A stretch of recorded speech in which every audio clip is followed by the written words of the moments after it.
আচ্ছা, গোয়া বললেই আপনার চোখের সামনে কোন দৃশ্যটা ভেসে ওঠে বলুন তো?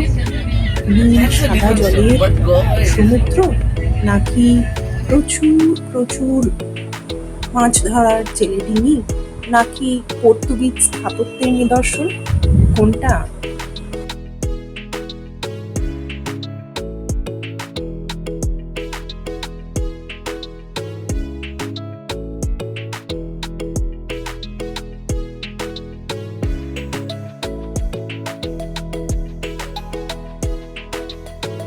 আমরা ঠিক করলাম এবার উঠলো বাই তো গোয়াই যাই।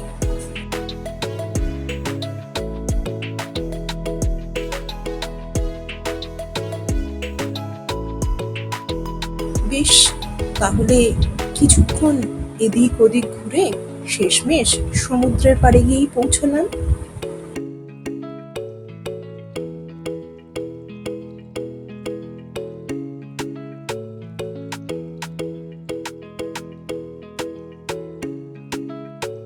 ধারে হাত পা ছড়িয়ে বসেই ঠিক করতে লাগলাম কালকে কোথায় যাওয়া যায়।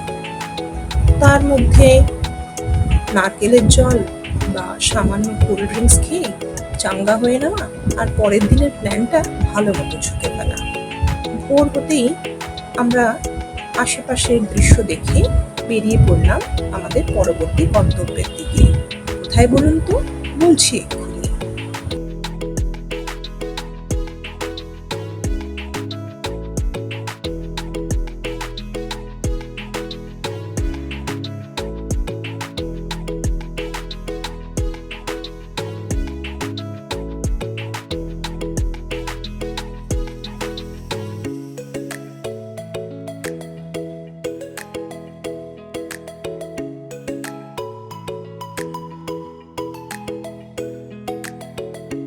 আমরা মোটামুটি 4টে জায়গায় ঠিক করলাম। তার মধ্যে প্রথমে ছিল দুধসাগর ফলস, একটি 1300 শতকের পুরনো মন্দির, এবং তার কাছাকাছি আরেকটা ওয়াটার ফলস। আর ছিল মাঙ্গুশি শিবা টেম্পল এবং শান্ত দুর্গা টেম্পল।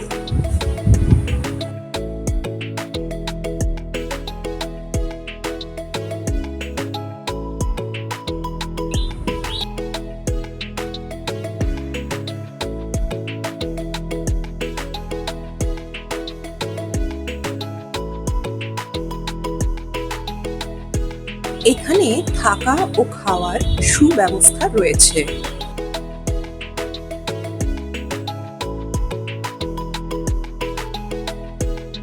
পৌঁছে গেলাম মাঙ্গুশি টেম্পলে। এখানেও আপনি ঠাকুরকে দর্শন করে কিছু প্রাতরাশ সেরে বেরিয়ে পড়তে পারেন পরের গন্তব্যের পথে। কিছু দূর এগোতেই রিজার্ভ ফরেস্ট শুরু।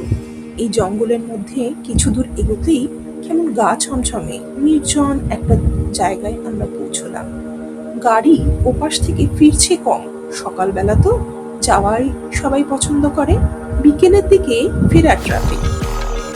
এরপর জিপ ভাড়া করে আরো কিছুটা যেতে হলো। তারপরে পড়লো সেই মহারণ্য। তার মধ্যে দিয়ে হেঁটে যেতে যেতে জলের শব্দ বেশ ভালোই পাচ্ছিলাম। তারপর হঠাৎ চোখের সামনে এক জায়গায় জলপ্রপাতটি দৃশ্যমান হলো। 310 মিটার উচ্চতা থেকে নেমে আসা এই জলপ্রপাতটি তার সাদা দুধের ফেনার জন্য বিশেষভাবে দুধসাগর নামে পরিচিত। এখানে বসে থাকতে থাকতে দেখলাম অনেক সুন্দর দৃশ্য।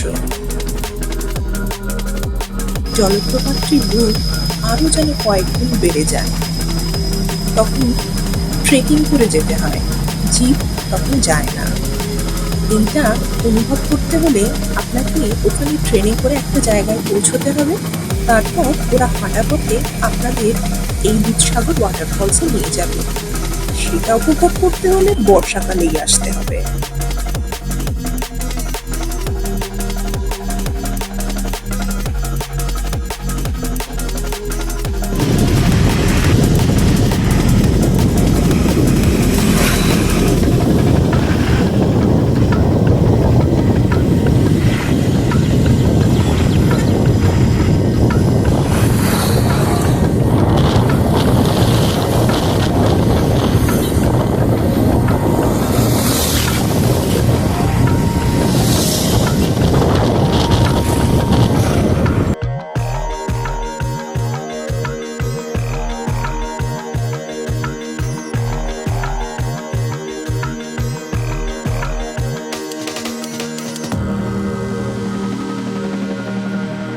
পালোলেম বিচে ফিরে এসে সূর্যাস্ত উপভোগ করলাম, আর উপভোগ করলাম একটা ছোট্ট বোট রাইড, যে আমাদের নিয়ে গেল টর্টয়েজ রক আর বাটারফ্লাই বিচ দেখতে।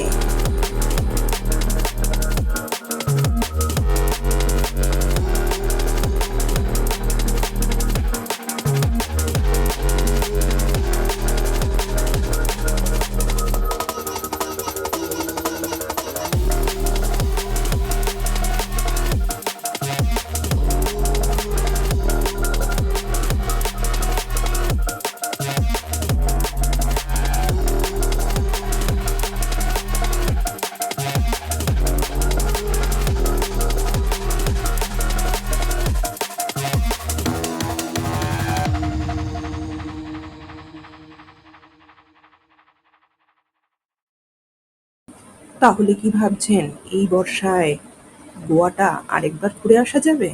বেরিয়ে পড়ুন তাড়াতাড়ি, টিকিট নিশ্চয়ই পাবেন।